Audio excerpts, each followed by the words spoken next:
Un atento saludo a todas las personas que se conectan a este webinar. Mi nombre es Fernando Andrade Sánchez, licenciado en Educación Especial, magíster en Discapacidad e Inclusión Social de la Universidad Nacional de Colombia y pertenezco a la licenciatura en Educación Infantil de la Facultad de Educación de Uniminuto Virtual a Distancia.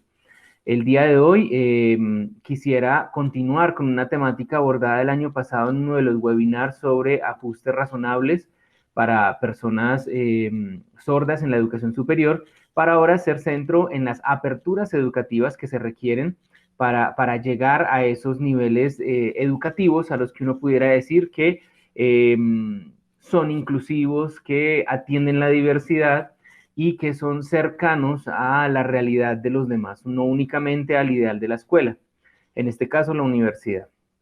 Entonces, el día de hoy vamos a adentrarnos en algunos ejes problemáticos que podrían generar aperturas y algunos que han sido también motivos de cierres didácticos y pedagógicos. Por eso la invitación es de pronto para hablar en plural de didácticas y pedagogías otras, seguramente, diferentes o distanciadas a lo tradicional o a lo que convencionalmente se ha venido haciendo, no solo en la escuela primaria, secundaria y demás, sino también en escenarios educativos propios de la educación superior y la preparación profesional que tiene esta.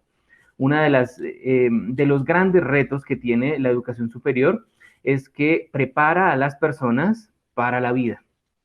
Además, para una vida que se espera sea independiente, sea autónoma, sea autosuficiente, en términos al menos de solvencia económica y laboral. Entonces, la educación superior se enfrenta a otros retos y es ese perfil laboral y la realidad ocupacional de los egresados y en este caso los egresados sordos. En ese sentido, vamos a hacer el abordaje de algunas aperturas necesarias para la educación de personas sordas.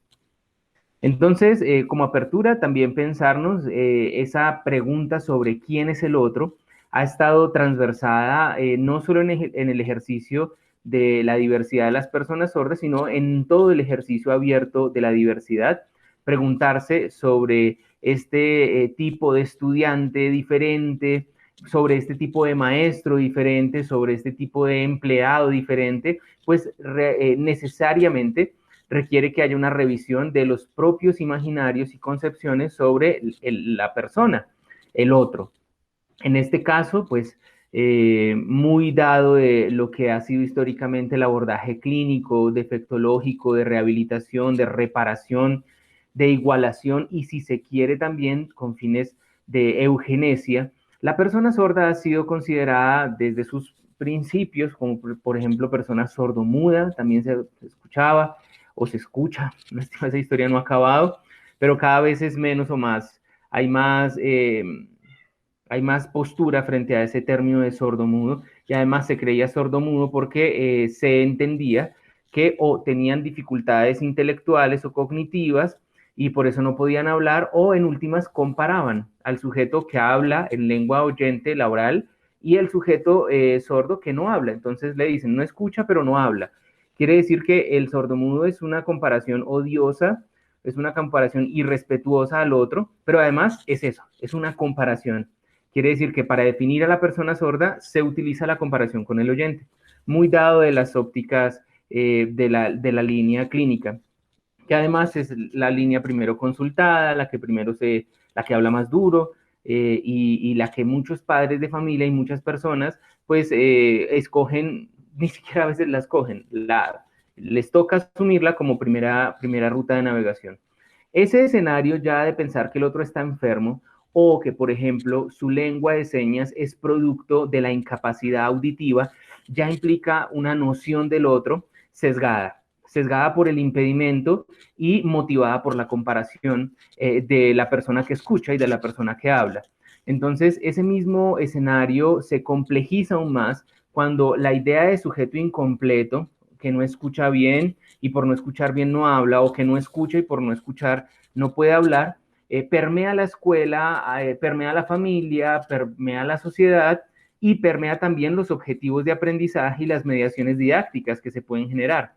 En ese mismo sentido, el concepto duros de oído, el mismo concepto de discapacidad auditiva, en términos profundos, no en términos de las aperturas legales del concepto mismo, que permite, por ejemplo, asignación de rubros y demás, y visibilización de la comunidad desde esa perspectiva clínica. Históricamente sí ha sido muy problematizado porque pues la pregunta es si al otro lo deben definir por lo que le hace falta para ser igual al ideal. Quiere decir que el mismo concepto de discapacidad, sea auditiva y sea la que sea, ya habla de una disminución, de un algo diferente a un deber ser. Y ahí ya hay un problema.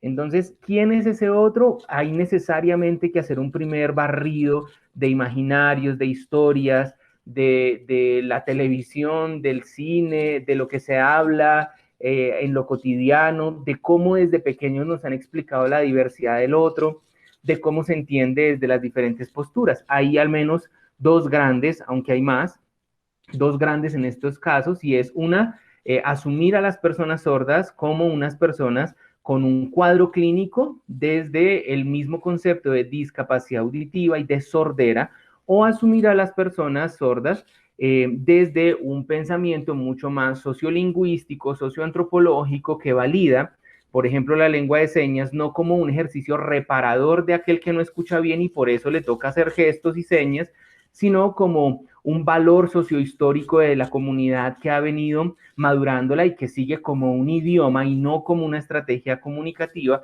como un idioma sigue madurando, enriqueciéndose en usos, en prácticas, en discursos y en investigación. Entender a estos sujetos también como miembros de una comunidad, que más adelante hablaremos algo de eso, cualitativamente minoritaria. Quiere decir que el mismo concepto de minoría no es tan solo un concepto comparativo, numérico, de cantidad, de por qué se le dice minoría a la persona sorda, porque hay menos sordos que oyentes, no es únicamente es el criterio para considerar la minoría, sino también entender que esa minoría eh, también tiene muchas restricciones y ha tenido históricamente restricciones significativas en el acceso a la información y por ende en la participación en las decisiones, en la construcción de una agenda de ciudad, en la construcción de agenda política para sus beneficios y sus pujas que son diferentes a las de otras comunidades. Históricamente también puestos en una escuela que, así como algunos autores lo mencionan, ha fracasado, y no es el fracaso de los sordos, sino el fracaso del sistema educativo que procuró arropar en homogeneidad a esta comunidad y no lo logró. Entonces, eso y otras cosas hacen que cualitativamente se considere esta comunidad como minoritaria y además como lingüística minoritaria. ¿Por qué? Porque además tienen una lengua que por valor propio del lugar en donde se desarrolla es un idioma. Entonces, esto implica que tengo dos caminos. Uno, entender al sujeto sordo como una persona con sordera y alguna enfermedad de oído y por ende utiliza mecanismos reparadores de ese cuadro clínico, o entender que por su forma de vivir, de estar en el mundo, de ser sujeto, hace parte de una comunidad que tiene unos valores, primero, culturales, históricos, también si se puede, de cultura y de idiosincrasia propia en lo sordo, una manera sorda de entender el mundo, de ser y estar en el mundo, y también un idioma propio de esa comunidad. Entonces tengo dos maneras, una, entenderlos como una enfermedad, otra, entenderlos como unos sujetos que operan una lengua diferente y una forma diferente de construir también pensamiento. Esa es una de las invitaciones y de las aperturas grandes en la educación, y es que no se nos puede desligar ese vínculo tan fuerte que hay entre pensamiento y lenguaje. Cuando hay una lengua auditivo-vocal como la de los oyentes, como esta que estamos utilizando en este escenario, y esta opera cerebralmente y también a nivel motor, también a nivel intelectual, recibiendo estímulos auditivos por acá y produciendo el discurso por acá. Eso hace que el cerebro funcione de una manera diferente y que también su manera escrita funcione acorde a ese mecanismo intelectual para entender el mundo, pensamiento y lenguaje. La estructura en lenguaje que se tiene en las lenguas orales no es la misma estructura que se tiene al producir conocimiento en lenguas que son visogestuales y tridimensionales. Esa linealidad en los argumentos que suelen ser muy comunes en las lenguas orales, no está presente así, de esa manera, está presente de otras formas en las lenguas visogestuales. Es un cerebro, por ejemplo, que cuando produce conocimiento en esta lengua opera de una forma, por ejemplo, motriz, muy diferente a cómo opera el resultado de respuesta en las lenguas auditivo-vocales. Eso ya hace que la persona, si está de pronto por su preferencia sensorial, recuerda más la información auditiva o visual o kinestésica, aquí hay una experiencia visual dominante que lo que hace es que el mundo se conoce a través de los detalles percibidos por la vista y por los demás sentidos, pero predominantemente por el ejercicio visual. Eso hace que esos cerebros funcionen diferente, que piensen en imágenes, guardando todo respeto a todo lo que significa el pensamiento y el modo sordo de entender el mundo, pero no piensan ni entienden esa linealidad que sí se estila tanto en la lengua oral como en la lengua escrita de las lenguas auditivo-vocales. En este caso, opera el cerebro de manera diferente. Quiere decir que también la memoria se activa con otros mecanismos que no son cerebros diferentes, son dos usos muy, muy diferentes a la hora de entender, de memorizar, de argumentar y de explicar su forma de estar en el mundo. ¿Eso qué implica? Que para la escuela tiene que entenderse que una persona sorda no es un oyente a medias. Una persona sorda no es un oyente que no oye, no es un fracaso de oyente. Una persona sorda es un sujeto que intelectualmente, sensorialmente y a nivel de lenguaje es tan diverso que lo hace poseedor de una manera diferente de entender su forma de estar en el mundo y asimismo de construir conocimiento. O sea que no es solo la lengua, no es solo que ¿qué diferencia entre un oyente y un sordo? Que uno usa lengua y uno usa lengua de señas y el otro la lengua oral y habla por acá. No.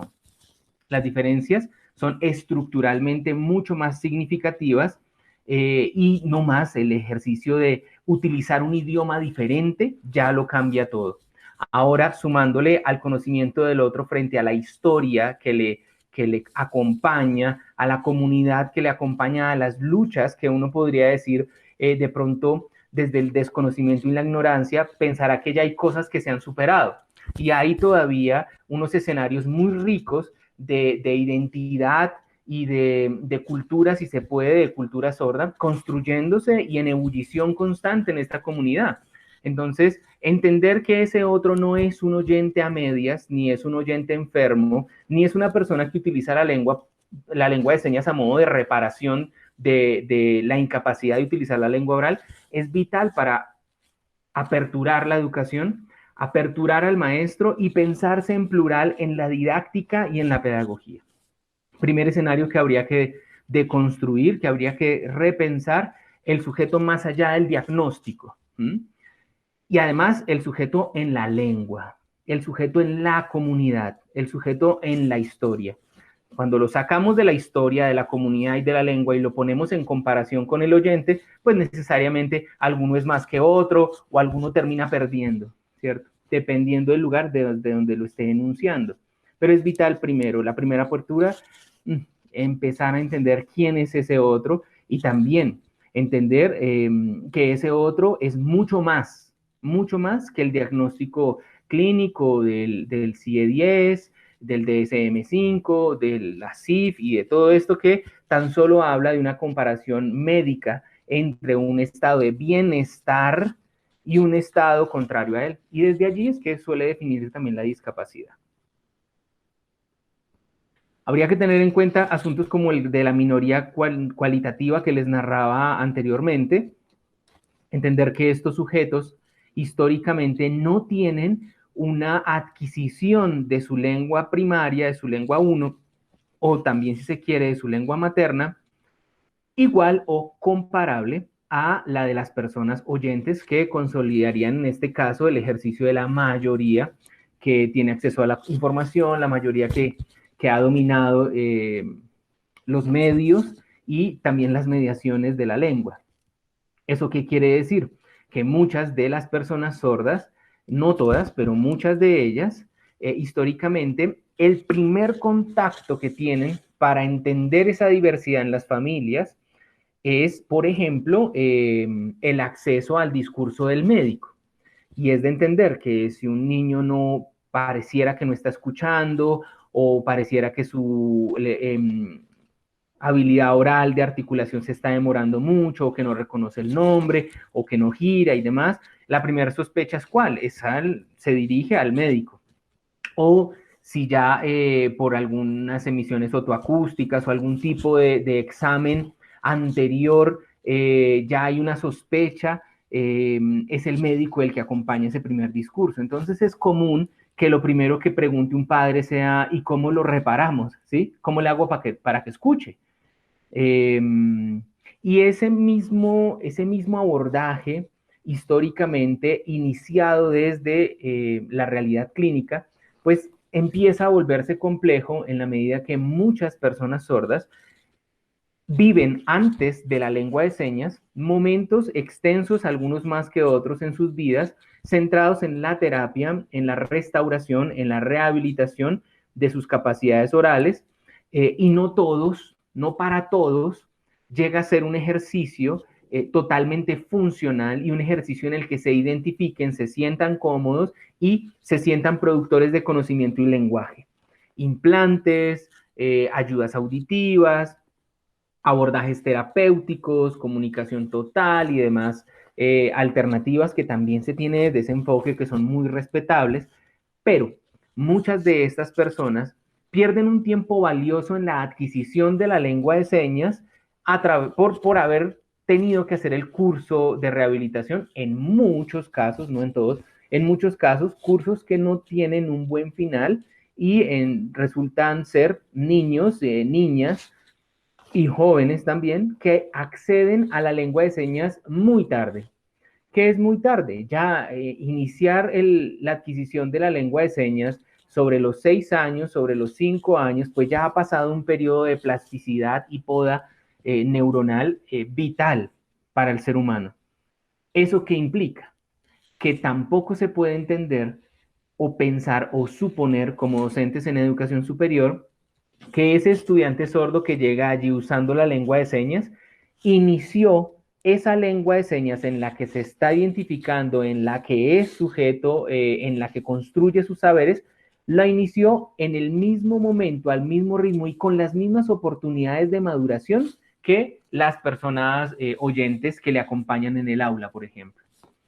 Tanto así que uno también tendría que pensar que ese inicio tardío también implica unos dominios de lengua diferentes y diversos. Quiere decir que si yo soy un profesor que pido un ensayo y veo a una persona sorda y veo al otro y le pido el ensayo a los dos, que se los puede pedir, claro que se los puede pedir, y los va a hablar con el mismo criterio, ahí es donde tenemos que hacer los paréntesis y las aperturas. Claro, si el docente no es consciente de la historia de adquisición del sujeto que tiene enfrente, que podría, por ejemplo, ser un sujeto que viene adquiriendo su lengua desde tiempo atrás, desde edades muy tempranas, seguramente podría tener un desempeño en lengua escrita diferente a la lengua en la que está construyendo su conocimiento, muy acorde de pronto a sus criterios de evaluación con la mayoría.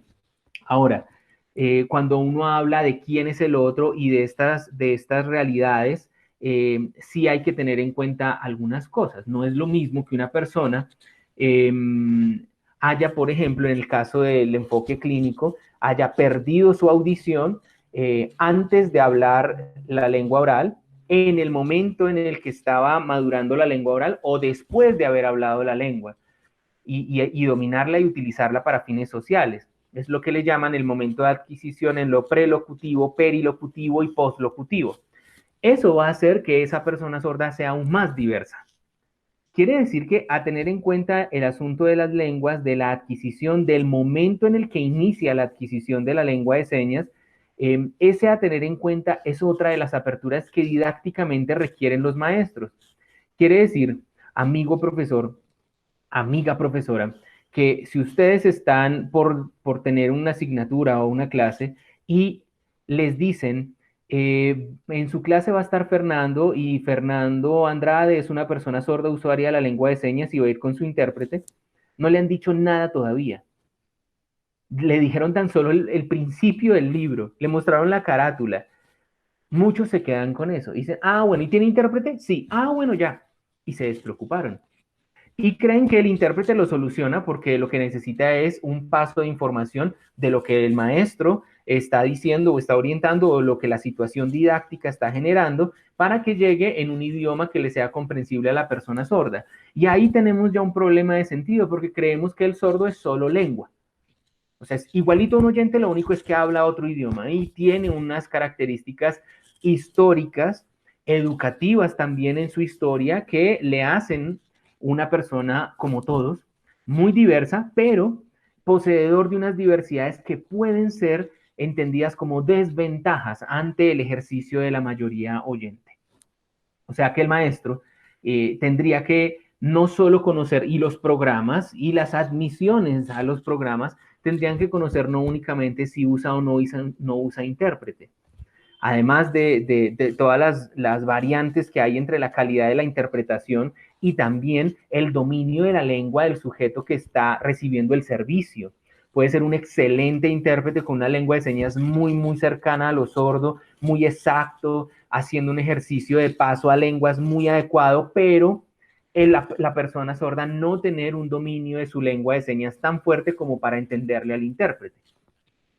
Entonces, también habría que conocer el nivel de interpretación, la capacidad interpretativa que tiene el mediador comunicativo que habría en ese caso, y también la confianza y la comunicación que hay entre la persona sorda, el intérprete y ese triángulo que se forma ahí con el docente.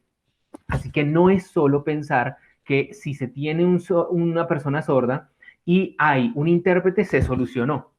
Eso es parte y parte muy importante porque es la comunicación. Ahora, la relación didáctica y pedagógica es tan solo un ejercicio de comunicación. No hay otro tipo de acercamientos, no hay otro tipo de fenómenos y de naturalidades que lo acerca uno al otro. Tan solo necesito que él entienda lo que quiero decir. Ahí es donde hay un asunto también de apertura.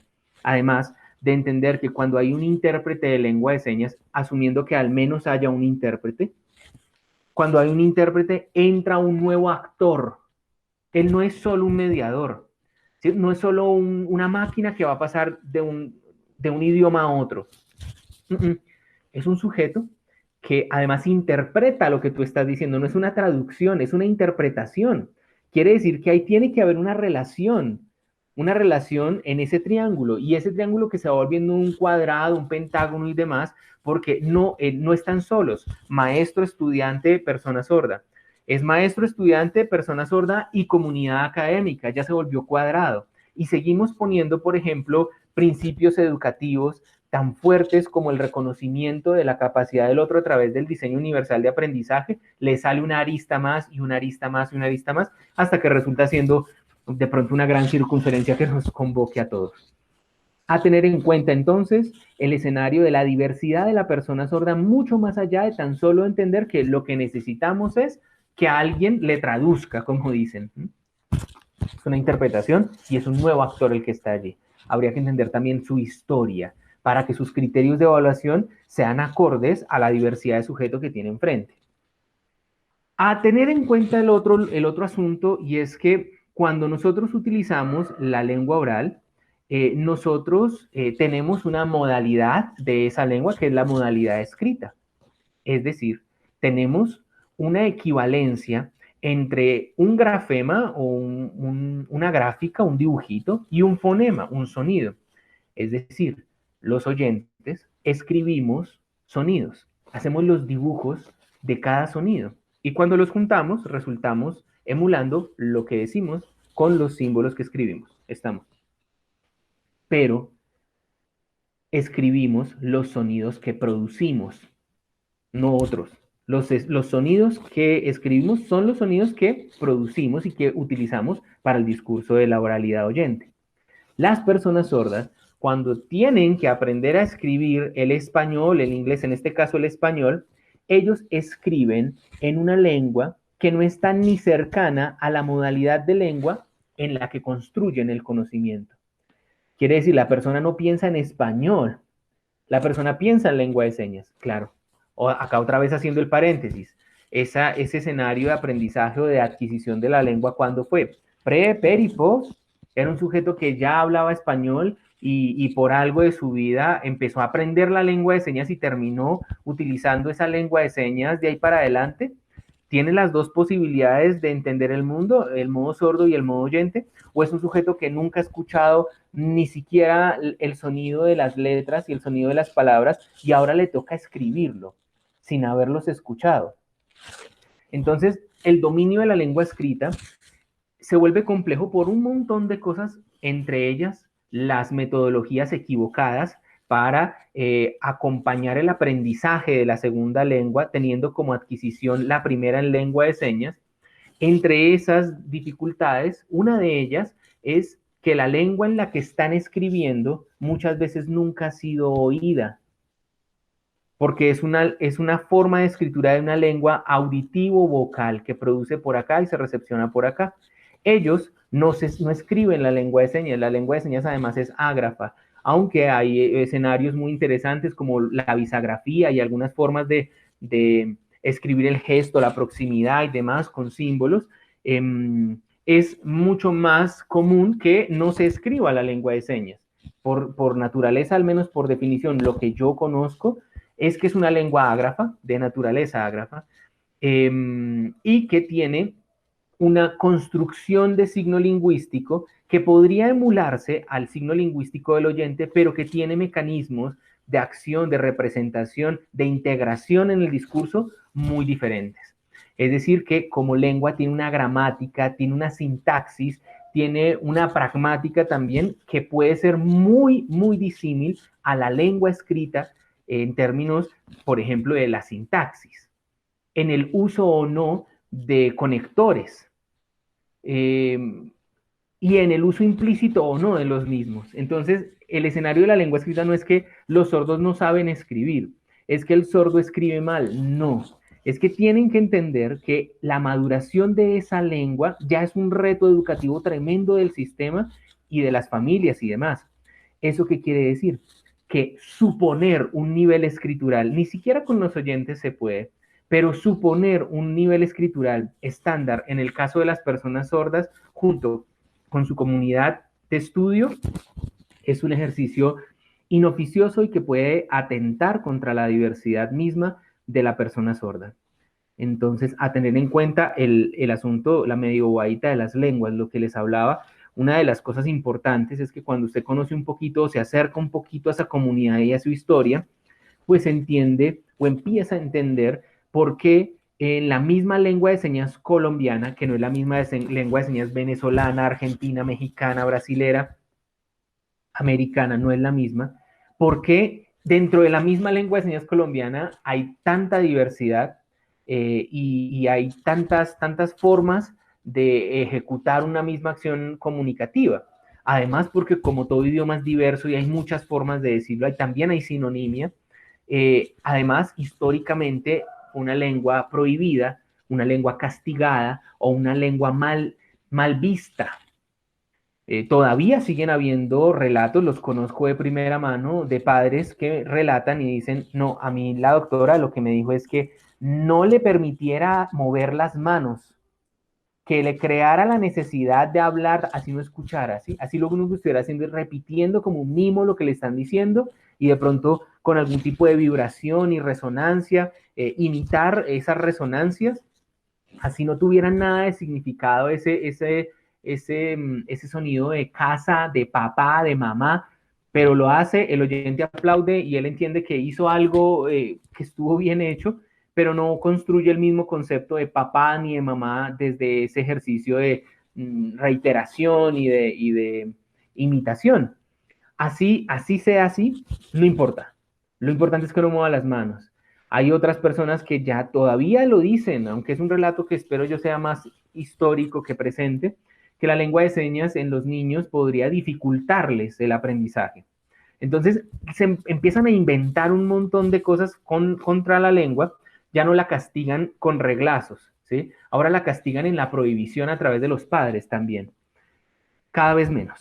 cada vez menos, eso sí es muy claro, pero siguen habiendo casos de estos, siguen existiendo, pero históricamente esta lengua fue prohibida, fue castigada, emerge de una forma casi que de resistencia y empieza a escalar sus espacios en la sociedad acompañado de las luchas de la comunidad que usa esa lengua. O sea, no se la ganaron de gratis. Eso que estén los intérpretes en los noticieros y demás, eso no es gratis, eso es producto de una lucha histórica de muy largo aliento y que todavía queda también mucho por dar.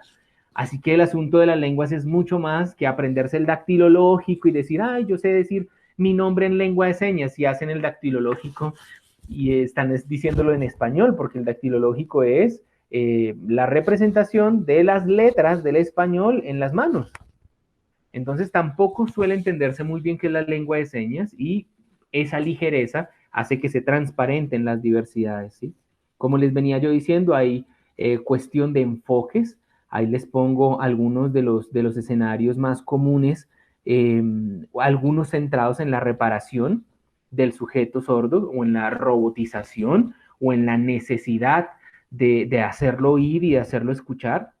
Otros centrados en el respeto a esa diversidad. Ahí es esta foto de Deaf President Now, es un movimiento de la Universidad de Gallaudet en su momento, exigiendo un presidente sordo para la Universidad de Sordos.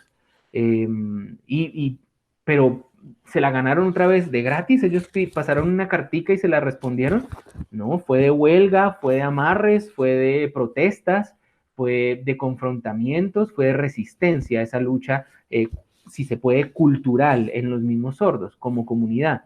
Entonces hay que entender los enfoques, al menos conocerlos, porque yo recuerdo que algún profesor alguna vez me dijo, no, yo cuando no tengo intérprete yo me le acerco, yo me le hago bien cerquita, le gesticulo harto y le hablo duro. Y ella me entiende, cuando fui a hablar con ella no le entendía. Le daba era pena decirle al profesor, profe, no haga eso, profe. Así, se ve como tonto, como ridículo, y en verdad no le estoy entendiendo, le entiendo lo que me escribe allá, pero eso que me está diciendo ahí casi no se lo entiendo. Ese mito también que las personas sordas todas leen los labios y que la lectura labiofacial es súper buena, y entonces tranquilo, no hay intérprete, acérquesele, no todos. Esa misma diversidad hay que conocerla para entender la cuestión de los enfoques. Ahora, sobre las mediaciones, lo que les hablaba yo del intérprete, sí es un escenario que ha posibilitado mucho a nivel educativo, a nivel también de participación política, de participación ciudadana, de construcción misma de la comunidad, si se puede decir, porque los intérpretes también en cierto modo, considero yo, desde mi perspectiva, hacen parte de la comunidad sorda, así como los oyentes que se suman a esas luchas comunitarias con respeto, y pues las personas sordas. Pero entender que el intérprete es una persona que está en contacto con la comunidad sorda, o sea, ese no es que trabaje haciendo eso únicamente.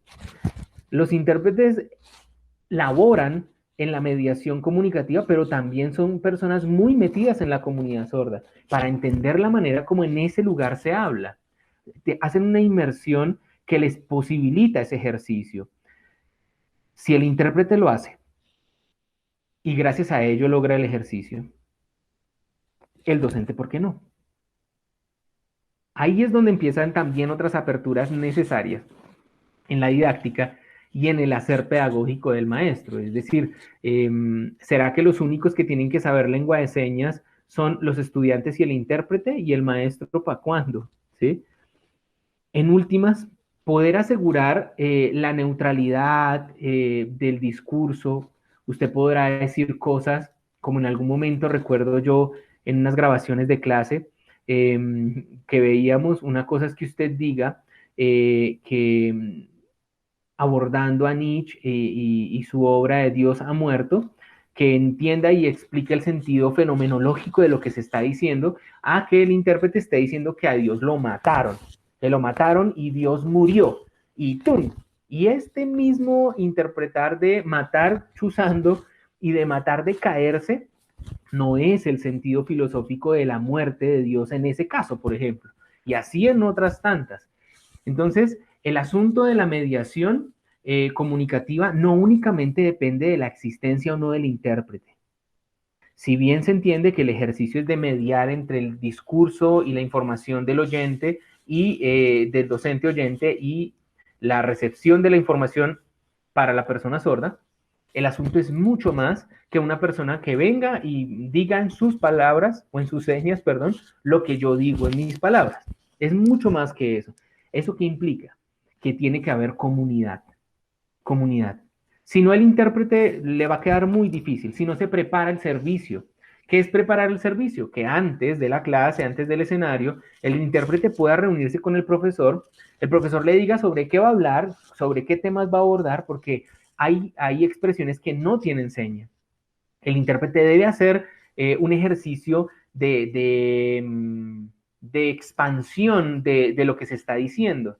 Quiere decir que no basta con una seña, igual como los oyentes. Lo que pasa es que el oyente de pronto por su ego no lo asume y no lo evidencia. Pero también se puede hablar acá de la fenomenología y muchos de ellos no entienden qué es fenomenología, pero el oyente se calla y dice fenomenología. ¿Entendió qué dice la palabra? Fenomenología. ¿Y qué es la fenomenología? No sé. Eso mismo pasa con el sordo. Entonces pueden poner una seña, la que sea que pongan, y el hecho no es poner la seña. El hecho es entender qué significa la seña, no cómo se pone y se configura la mano para repetir la seña. Como también pasa con el oyente. Si yo digo fenomenología y usted no sabe, pero puede repetir la palabra, el ejercicio es acaso que usted se aprenda una nueva palabra y la pueda repetir o que entienda el concepto. Ese es el mismo ejercicio que se presenta, pero ahora más complejo aún, porque no está el maestro muchas veces, no debería ser, no está en esa capacidad lingüística de confrontar al otro en sus saberes y de construir con el otro el concepto. Debe acceder al otro a través de esa triangulación. Y esa triangulación tiene sus complejidades. Hay que conocerse entre intérprete y profesor. Y en últimas, ojalá fuera el maestro el que hiciera las explicaciones, sin decir que el intérprete no sea necesario. Claro que es necesario. Es un acompañante, es una pieza clave, pero en ocasiones en donde la explicación es mucho más profunda o en donde uno quiera hacerlo, debería también el maestro tener la posibilidad de entablar esa relación comunicativa directamente con el estudiante. La interpretación como mediación, yo la considero como una mediación y además de orden, si se puede, pedagógico y didáctico, no es únicamente comunicativa, es un actor clave, ¿sí? Ahí pongo ese triángulo de Ives, que es el que suele utilizarse como referencia. Bueno, y encontrando algunas mediaciones también frente a el ejercicio de poder pasar a la lengua escrita. ¿Escribir es solo producir en prosa? No, la lengua escrita es muy rica en posibilidades, pero parece que solo nos muestran una, y es la prosa. Tiene que ser así, tiene que ser así, y hay muchas formas de pasar al lenguaje escrito, pasar, si se puede, a otra iconografía, lo que se está pensando. El tablero, por ejemplo, es un excelente recurso, claro, pero hay que utilizarlo bien, ¿no? Eso de ir escribiendo mientras va tapando lo que está escribiendo o utilizar en su discurso referencias únicamente visuales. ¿Sí? ¿Por qué? Porque cuando usted está haciendo el ejercicio de aquí lo que está aquí escrito, o aquí o allá, o aquí o aquí o acá, la persona sorda está mirando al intérprete en ese momento y el intérprete está en contralateralidad al tablero. Entonces, o le toca pararse al intérprete y hacerse al lado para señalar, o muchas veces me he dado cuenta que tampoco es que el dominio de lateralidad sea muy bueno y resultan señalando para acá y él pregunta, ¿para dónde? ¿Allá arriba o acá? Entonces se tiene que parar y lo ponen en algún lugar del tablero, pero cuando se sienta se le voltea al tablero y en lateralidad empieza a señalar para otro lado. Y entonces eso es habilidad del intérprete, pero si el maestro en su mismo discurso y en su mismo ejercicio de manipulación del tablero entiende esas dificultades, pues empieza a utilizarlo de una manera mucho más abierta a ese tipo de diversidades. También hay que entender que el intérprete tiene una diversidad. Eso quiere decir que ese no es un actor de segundo orden, ni tan solo viene aquí a pasar el mensaje, es mucho más profundo. Hay organizadores visuales que se pueden utilizar mucho. para el ejercicio del escrito de la persona sorda. ¿Quiere decir únicamente tienen que ser los textos argumentativos en prosa? No. Hay otras formas y tipologías de texto, pero también hay otros recursos de sintetizadores que se pueden utilizar, como el mentefacto, el mapa conceptual, el mapa mental, el cuadro sinóptico. Hay posibilidades que le permiten al sujeto producir sus saberes en una lengua que recuerden que no tiene la misma linealidad de la lengua que está escribiendo, ni la misma modalidad, pero le permite a él enlazar los conceptos. Muchas veces la pregunta es, ¿se tiró la evaluación? Sí, ok, la persona sorda. ¿Y por qué le fue mal? ¿Por qué se la tiró? ¿Será porque no escribe bien? ¿Será porque no lee bien? ¿O será en verdad porque el concepto no lo tiene claro? Muchas veces, y pasa por ejemplo en el ICFES y en demás, en esas pruebas en donde le toca leer y entender lo que lee y responder de acuerdo a lo que entendió, lo que pasa es que no es que usted no sepa matemáticas, no es que usted no sepa de historia, lo que pasa es que usted no sabe leer. Y cuando usted lee y no entiende, pues su respuesta va a estar mala. Entonces, ¿qué le están evaluando? ¿Su nivel de lectura, su nivel de escritura o el nivel de saberes construidos en un área? Otro dirá más holístico, los tres. Sí, pero los tres no tienen el mismo peso. Ni se evalúan de la misma manera, ni con la misma forma. Entonces ahí sí hay que entender que al haber sujetos que utilizan una lengua que no se escribe, se debe entender esa diversidad y de pronto alentar el uso de otras alternativas, tanto evaluativas como de construcción. La fotografía, la imagen y el ejercicio de la experiencia visual es muy importante en todos, en todos. Las personas sordas tienen, no para tampoco homogenizarlas ni hablar de todos, pero las personas sordas, al menos los que yo conozco en su mayoría, tienen una gran capacidad de percepción de detalles. Ven cosas que uno no alcanza a ver así de rápido, le toca a uno ver el detalle. Ay, ve, sí, claro. Mire, tienen una capacidad de detalle y de discriminación de detalles a una velocidad increíble y también un valor muy fuerte en la imagen. En la imagen. Ahora hay que ponerlos a dibujar, no, pero la fotografía también es un ejercicio de conocimiento y también se construye saberes desde la pedagogía, como algún autor lo manifiesta. Hay fotoensayos deductivos, ¿sí? Una foto puede ensayarse y la reflexión metafórica de lo que significa la foto, no del puesto pues, al revés con las patas para arriba y la foto y ya, no. Lo que quiere decir la persona cuando toma la fotografía, eso es un ensayo. Ahora, ¿cuál es el punto que usted está poniendo de inflexión? Que el sujeto tiene que escribir en la modalidad de su lengua escrita, profesor, o que el sujeto lo que debe es demostrar lo que construye, lo que sabe, desde otras lenguas también. Ahora, en ese asunto de las lenguas también hay que poner una balanza. ¿Acaso es más importante la lengua del profesor y de la mayoría que la lengua que trae este estudiante? No, no. No estoy diciendo con esto que la lengua escrita no sea importante y que no la vaya a utilizar y que no se, no, claro que tiene que madurarse y es un desarrollo muy complejo de maduración, pero tampoco puede pensarse que la única lengua que va a dominar y a predominar el ejercicio de declarar lo que se construye en conocimiento sea la lengua del profesor y la lengua de la mayoría. También debe haber un escenario para que él en su lengua pueda dar a entender lo que quiere, lo que construye.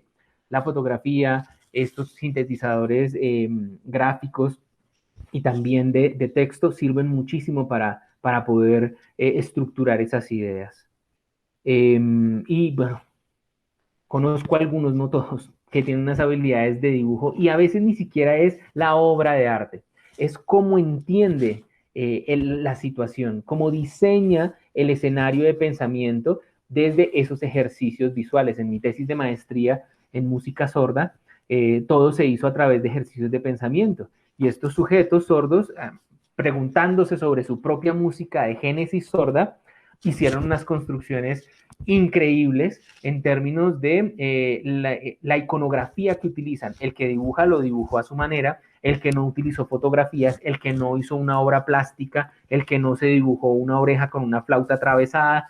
Bueno, cosas que por experiencia sé que hay otros mecanismos también escritos que no son la lengua escrita en prosa y que pueden ser utilizados en el ejercicio de la mediación. Por eso me permito, de manera muy indisciplinada, ponerle el plural a la didáctica y a la pedagogía.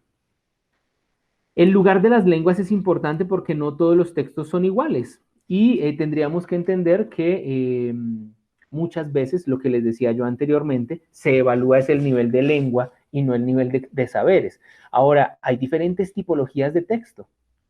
¿Y qué tal si las exploramos? ¿Cierto? Porque como lo ven ustedes ahí en la diapositiva, sí hay textos argumentativos, pero hay otros narrativos, a veces puede ser un cuento, a veces puede ser una carta, pero y pasa en el mundo de los oyentes también. Los profesores mandan a hacer una cosa que le dicen ensayo, que nunca es ensayo, pero mandan a hacer ensayos y el estudiante cree que hizo un ensayo. Es más, le dice uno que hizo un ensayo en 2 semanas y uno dice, Dios mío, ¿usted cómo le hace para hacer un ensayo en 2 semanas? ¿Qué prodigio es usted? ¿Cómo le hizo? Y ve uno y es más un ensayo, es un escrito reflexivo. De ensayo argumentativo, de ensayo tiene poco. Entonces, con esa misma ligereza con la que se habla al oyente para que escriba, también se le pide al sordo. Preguntarse en qué momento le está pidiendo el texto, qué tipo de texto y qué saber es el que usted quiere evidenciar es crucial. Y de ahí entonces abordar la tipología textual, que sería un buen escenario también para que nos sentemos a hablar un rato. Estas son generalidades para poder hacer este tipo de reflexiones y entender que el asunto no es solo la lengua. O sea, quiere decir, necesitamos clase de lengua de señas para los profesores para hacer... No, eso es parte. Pero conocer el asunto de la comunidad, trabajar con docentes sordos, con personas que conocen la comunidad, es también vital. No es solo ir a hacer un curso de lengua de señas. Eso es parte, de pronto es la puntica, lo más evidente. Pero de ahí para abajo tienen un trasfondo estructural en la escuela, en la planeación didáctica, en la ejecución pedagógica, que hay que considerarlo. No es únicamente el aprendizaje de una lengua tan hermosa y rica como la lengua de señas. En este caso, la lengua de señas colombiana, que es la que yo a duras penas manejo. Tenemos entonces algunas acciones que sería esto que les hablaba yo de caracterizar esas capacidades comunicativas, la historia del otro, tiene que conocerse esa historia. Lo que les hablaba también, haciendo síntesis, del contacto y del conocimiento de la comunidad, también las intenciones de formación de los programas. Si es un psicólogo sordo, ¿qué debe saber el sordo de su propia comunidad, de su propia historia, de su propia familia? Porque no puede ser que un psicólogo vaya a trabajar con sordos y lo formen únicamente en el mundo oyente, porque esa es la teoría que hay, eso es lo que sabe la universidad. A la universidad también le toca aprender otras formas, igual a los maestros, a los licenciados sordos. De qué manera construye pensamiento un niño sordo, igualito a la de un oyente, no es así. Pero a ese profesional en formación le hablan en pregrado sobre el oyente. Y la teoría que declara es la teoría del oyente. La de la familia, la de la comunidad, la de la maduración de su lengua, es la maduración de la lengua del profesor. Y ahí tienen que haber también unos espacios de flexibilidad y de apertura educativa para este tipo de diversidades, para atender la diversidad, ¿verdad? Hacerla común. Si no, pues tampoco habría, que no quiere decir que no deban conocer lo que pasa en la mayoría oyente. Claro, deben conocerlo, pero también lo propio. Si no, entonces le expropian lo sordo en los contenidos, pero le ponen otra vez lo sordo cuando lo evalúan. Pues eso no tendría sentido del todo. Esa misma relación didáctica que les planteaba entre maestro, saber, intérprete, comunidad educativa, y pensar que las lenguas tienen diferentes formas de construir saberes y por ende sus usuarios se identifican en las lenguas de maneras diversas. Son tan solo unas aperturas que quería posicionar en este espacio de webinar. Agradecimiento también al Centro de Excelencia Docente por ello. Y si tenemos cómo hacer comunidad en estos escenarios que nos interesa, pues con mucho gusto estaré muy atento. Nos queda por hablar también sobre la educación bilingüe y bicultural. Entender que el asunto no es solo el manejo de lengua, sino entender la historia, la cultura, lo que lo hace ser a uno, la identidad es crucial para asumir que estos retos educativos, que son una deuda histórica del sistema, son mucho más que el aprendizaje de un idioma nuevo. ¿Sí? Muchas gracias. Esos son mis datos de correo electrónico. Quedo atento si se puede responder en el webinar alguna pregunta o en los comentarios o bueno, vemos cómo nos contactamos. Muchas gracias y que estén muy bien. Hasta luego.